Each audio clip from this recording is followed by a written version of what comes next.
Kita sudah membahas saling pengaruh antara komunikasi dan nilai, saling pengaruh antara komunikasi dan kepribadian perorangan, antara komunikasi dan budaya kelompok. Ya, nilai suatu pihak dipengaruhi secara eksternal dari luar, oleh lingkungannya, oleh pihak lain, melalui komunikasi. Tetapi secara internal, setiap pihak juga dapat mengendalikan pengaruh eksternal itu dengan menggunakan akalnya.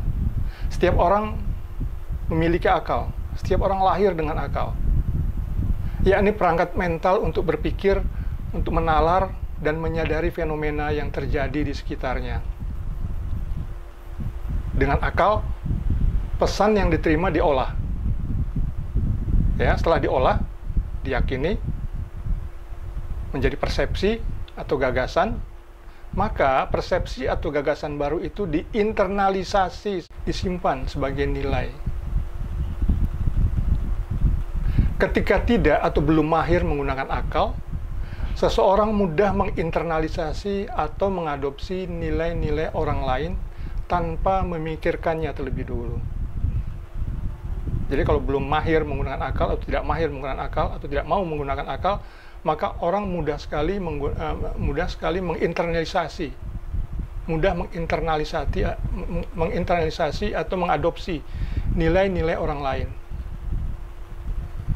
Ya, misalnya seorang anak dapat begitu saja percaya makanan pokok manusia adalah nasi, tetapi setelah dewasa, ya, dan mampu berpikir sendiri, dia dapat mempertanyakan mengapa harus nasi, mengapa bukan yang lain, mengapa bukan singkong misalnya, atau sagu misalnya, atau jagung, atau pisang,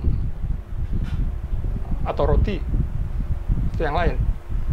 Jadi selain lingkungan, akal ikut membentuk persepsi, akal ikut membentuk gagasan, dan karenanya akal ikut membentuk nilai. Oke, akal ikut membentuk nilai. Tetapi perhatikan bahwa setelah terbentuk, nilai cenderung berbalik mengendalikan akal. Ketika nilai membentuk gagasan dan persepsi, maka akal berusaha menemukan pembenaran atas gagasan atau persepsi itu. Ya, misalnya, kalau berpendapat bahwa tangan kiri tidak layak untuk melakukan sesuatu, maka dengan akalnya, orang akan menemukan alasan guna membenarkan pendapat itu. Sebaliknya juga begitu. Kalau orang berpendapat bahwa tangan kiri sama baiknya dengan tangan kanan, maka dengan akalnya dia akan menemukan pembenaran. Kenapa tangan kiri sama baiknya dengan tangan kanan? Gitu ya. Pembenaran gagasan itu disebut rasionalisasi.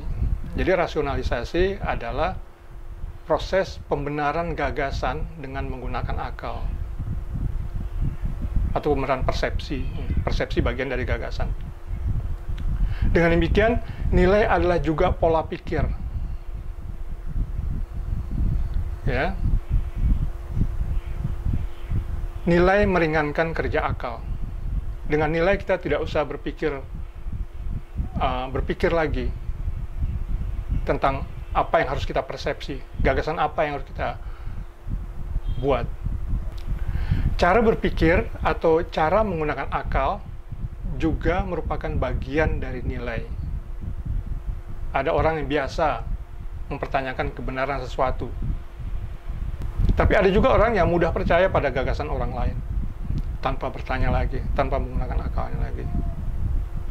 Jadi, penggunaan akal itu bagian dari nilai.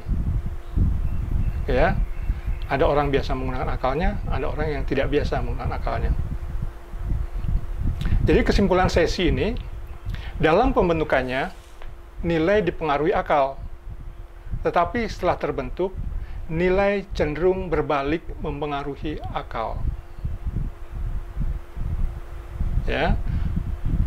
Pengertian tentang akal dan nilai ini akan mempermudah pemahaman beberapa teori komunikasi.